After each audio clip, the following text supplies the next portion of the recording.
Apa yang harus kita lakukan kepada saudara kita yang terbaring sakit, sedang dia hanya bisa melihat, tak bisa bicara dan bergerak, segala dibantu orang lain. Bagaimana cara dia melakukan solat? Apa yang harus kita lakukan? Pertama, ganti pampasnya, karena syarat solat mesti suci. Setelah dia bersih, mungkin dia ingin solat, ingin berzikir, tapi dia risau. Maka pagi sebelum azan subuh atau setelah azan, yang penting jangan sampai habis waktu subuh, bersihkan. Setelah dibersihkan, tayamumkan wajahnya sekali, tayamumkan. Saya mengajarkan tayamum, tak saya buka tangan, karena asik kan, saya mau cepat nih. Dikritik orang, somat sesat, mengajarkan tayamum tak buka. Ini buka betul. Buka. Nampak betul kurus Ustaz. Saya bukan sedang ngajar fikih tayamum, sedang jawab pertanyaan. Emang orang kalau mau cari salah-salah Ustaz tuh ada. Ini disalahkan juga nih. Somat tuh sesat, ngajarkan tayamum pakai tangan kanan, tangan kiri itu payah betul lah hidup. Wajah. Satu lagi. 3, 1, 2, 3. 1, 2, 3. Kalau banyak di situ jarum-jarum, pakai mazhab Maliki sampai pergelangan tangan saja. Dah, bisikkan ke telinganya.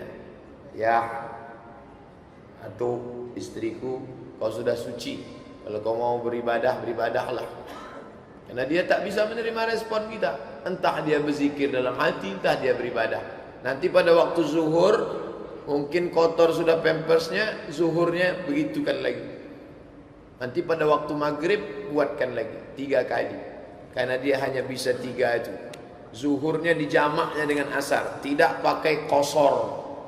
Tapi jangan pula gara-gara ini yang sehat pun buat juga. Nanti maghribnya dibuatnya dengan isya. Itu saja. Yang sebetulnya kalau dia koma total, tak ada respon, dia pun tidak wajib sholat sama sekali. Tapi kalau dia dalam keadaan sadar, hanya saja bahasa yang keluar tak jelas, dia sholat pakai isyarat mata. Allah.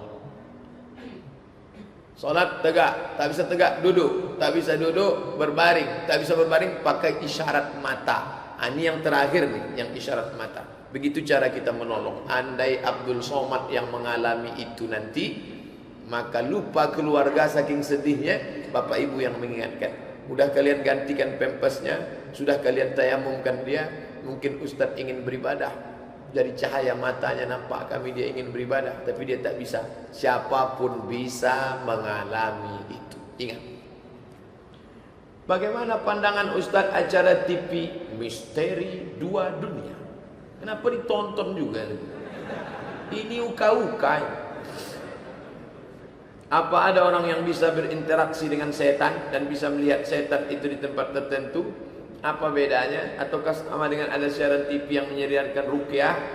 Ustaz, ada sampulnya ruqyah, isinya dukun. Hati-hati. Maka banyak-banyak konsultasi dengan konsultasi ruqyah syariah. Pergi ke rumah sakit Zainab, di situ ada ruqyah syariah. Rumah sakit ibu dan anak Zainab. Ingat ibu, ingat anak, ingat Zainab. Pergi ke rumah sehat Al-Falah, ada ruqyah. Ruqyah syariah yang pakai ayat Quran, bukan pakai dukun-dukun.